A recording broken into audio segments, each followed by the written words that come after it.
পুরো বিশ্বজুড়ে চলছে তৃতীয় বিশ্বযুদ্ধের উত্তেজনা। আমাদের হাতে এসেছে গুরুত্বপূর্ণ আপডেট আন্তর্জাতিক সংবাদ। শুরুতেই থাকছে ইসরায়েলের বিরুদ্ধে বিশেষ ব্যবস্থা নেওয়ার হুমকি ইরানের। এবারে জানিয়ে দিব ভারত হাজার হাজার বাংলাদেশিকে ফেরত পাঠাতে চায়। আরও জানাবো কাশ্মীরে স্বাধীনতাকামীদের সঙ্গে সংঘর্ষে ভারতীয় সেনা নিহত। এদিকে ইউক্রেনের শীর্ষ কর্মকর্তাকে মাদ্রিদে গুলি করে হত্যা। সব শেষে জানিয়ে দিব ইসরায়েলে ক্ষেপণাস্ত্র হামলা, ভয়ে পালালেন লাখো বাসিন্দা। এতক্ষণ শুনছিলেন আপডেট আন্তর্জাতিক সংবাদের শিরোনাম, এবারে বিস্তারিত। তবে তার আগে অনুরোধ রইল ভিডিওটিতে একটি লাইক এবং কমেন্ট করে জানিয়ে দিন ভিডিও সম্পর্কে আপনার মূল্যবান মতামত। আরও জানিয়ে দিন ভিডিওটি কোথা থেকে দেখছেন বা কোন জেলা থেকে দেখছেন। ইসরায়েলের বিরুদ্ধে বিশেষ ব্যবস্থা নেওয়ার হুমকি ইরানের। দখলদার ইসরায়েল ইরানের পারমাণবিক অবকাঠামো লক্ষ্য করে হামলা চালাতে পারে বলে এক প্রতিবেদনে জানিয়েছে সংবাদ মাধ্যম সিএনএন। পরবর্তীতে যুক্তরাষ্ট্রের অপর সংবাদ মাধ্যম এক্সিওস জানায় ইরান ও যুক্তরাষ্ট্রের মধ্যে পারমাণবিক চুক্তি আলোচনা ভেস্তে গেলে ইসরায়েল তাৎক্ষণিকভাবে ইরানে হামলা শুরু করবে।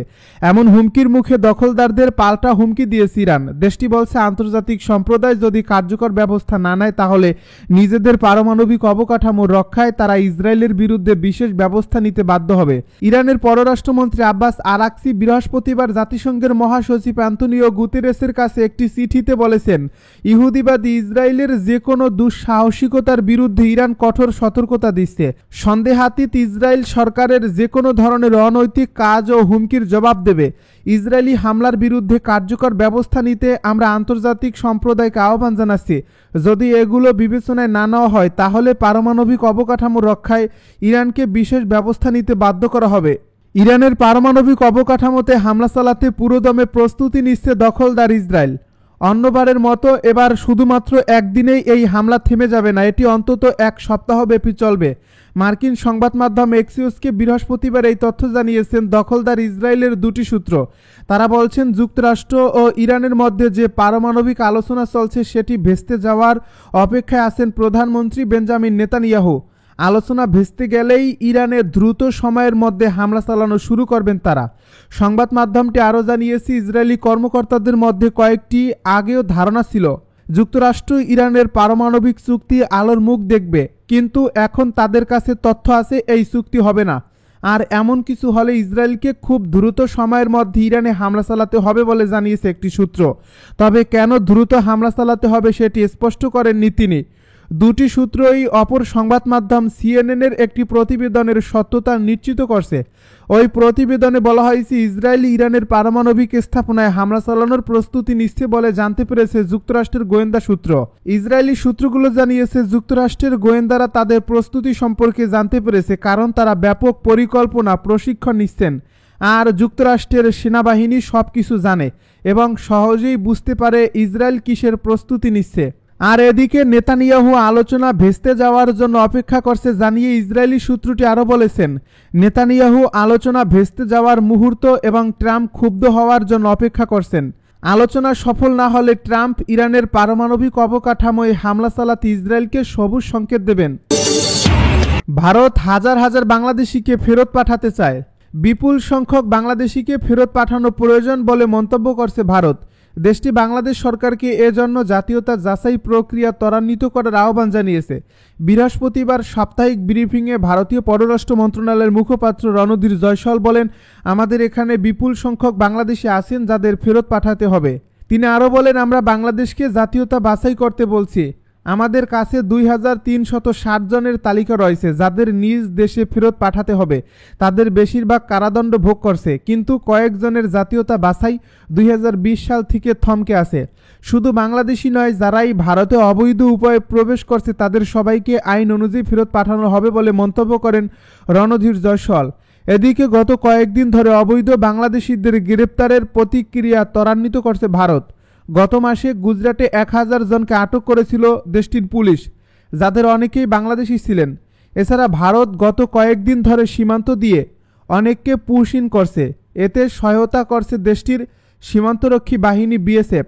শুধুমাত্র সাম্প্রতিক সময়ে ভারত থেকে প্রায় 300 জনকে পুশ ইন করা হয়েছে, যার মধ্যে মিয়ানমারের রোহিঙ্গারাও রয়েছেন। বিশেষ করে গত 7 থেকে 9 মের মধ্যে প্রত্যন্ত অঞ্চল দিয়ে এসব মানুষকে পুশ ইন করা হয়। এরপর এ বিষয়ে ভারতে চিঠি দেয় বাংলাদেশের পররাষ্ট্র মন্ত্রণালয়।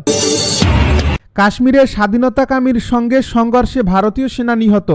ভারত অধিকৃত কাশ্মীরের স্বাধীনতাকামী যোদ্ধাদের সঙ্গে গোলাগুলিতে একজন ভারতীয় সেনা নিহত হয়েছেন। বৃহস্পতিবার জম্মু ও কাশ্মীরে কিশতওয়ার জেলায় এ ঘটনা ঘটে। ভারতীয় সেনাবাহিনীর হোয়াইট নাইট কর্পস এক্সে দেওয়া পোস্টে জানিয়েছে, এ গোলাগুলিতে আহত এক সেনা চিকিৎসাধীন অবস্থায় মারা গেছেন। কাশ্মীরে এমন এক সময় এই ঘটনা ঘটল যখন পেহেলগামে পর্যটকদের উপর প্রাণঘাতী হামলার পর ভারত পাকিস্তান সম্পর্কে মারাত্মক উত্তেজনা বিরাজ করছে। ওই হামলায় 26 জন নিহত হন। ইউক্রেনের শীর্ষ কর্মকর্তাকে মাদ্রিদে গুলি করে হত্যা।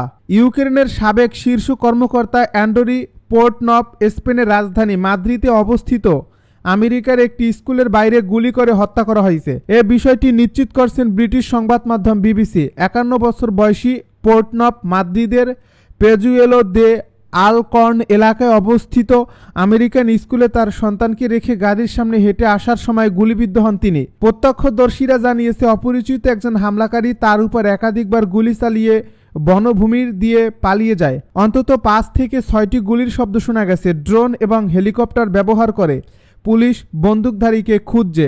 হামলাকারী নীল রঙের ট্র্যাকস্যুট পরা ছিল। ইসরায়েলে ক্ষেপণাস্ত্র হামলা, ভয়ে পালালো লাখো বাসিন্দা। ইসরায়েলে ক্ষেপণাস্ত্র হামলা চালানো হয়েছে। ইয়েমেনের বিদ্রোহী গোষ্ঠী হুতিরা এ হামলা চালিয়েছে। বৃহস্পতিবার টাইমস অফ ইসরায়েলের এক প্রতিবেদনে এই তথ্য জানানো হয়েছে। ইসরায়েলি সেনাবাহিনী জানিয়েছে, হুতিরা ইসরায়েলে একাধিক ব্যালিস্টিক ক্ষেপণাস্ত্র হামলা চালিয়েছে, তবে এসব হামলা আকাশ প্রতিরক্ষা ব্যবস্থার মাধ্যমে ঠেকিয়ে দেওয়া হয়েছে।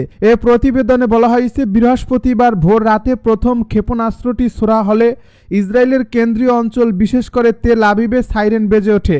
এ সময় প্রায় 10 লাখ মানুষ নিরাপদ আশ্রয় ছুটে যান। মাগেন ডেভিড আদম জরুরি পরিষেবা সংস্থা জানিয়েছে, আশ্রয় নেওয়ার সময় একজন ব্যক্তি হালকা আঘাত পেয়েছেন। টাইমস অফ ইসরায়েল জানিয়েছে, ভোর 3টা নাগাদ এই হামলার আগে মোবাইল ফোনের মাধ্যমে একটি আগাম সতর্ক বার্তা পাঠানো হয় নাগরিকদের কাছে। ইসরায়েল প্রতিরক্ষা বাহিনী জানিয়েছে, এই ক্ষেপণাস্ত্রটি সফলভাবে প্রতিরোধ করা হয়েছে। সামাজিক যোগাযোগ মাধ্যমে ছড়িয়ে পড়া ভিডিওতে এই প্রতিরোধের দৃশ্য দেখা গেছে। প্রতিবেদনে বলা হয়েছে, দ্বিতীয় ক্ষেপণাস্ত্রটি দুপুরের একটু আগে নিক্ষেপ করা হয়, তবে এটিও প্রতিহত হয়েছে। এই হামলার পর জেরুজালেম পশ্চিম তীরে, দক্ষিণাঞ্চল এবং ডেড সি সংলগ্ন এলাকাগুলোতে সতর্ক সাইরেন বেজে ওঠে। এছাড়া মোবাইল অ্যাপের মাধ্যমে সতর্ক বার্তা দেওয়া হয়। হুতিরা প্রথম হামলার ঘটনায় তারা স্বীকার করছে। গোষ্ঠীটি জানিয়েছে, তাদের লক্ষ্য ছিল তেল আবিবের বেন গুরিয়ন বিমানবন্দর। তারা আরও দাবি করছে, রাতে 2টি ড্রোনও ইসরায়েলের দিকে পাঠানো হয়েছিল। এর আগে চলতি মাসের শুরুতে একটি হুতি ক্ষেপণাস্ত্র ইসরায়েলের আকাশ প্রতিরক্ষা ভেদ করে বেন গুরিয়ন বিমানবন্দর চত্বরে আঘাত হানে। এতে অন্তত 6 জন আহত হন। এরপর বেশ কিছু আন্তর্জাতিক এয়ারলাইন্স ইসরায়েলে তাদের ফ্লাইট বন্ধ করে দেয়, যদিও পরবর্তীতে কিছু সংস্থা পুনরায় ফ্লাইট চালু করছে।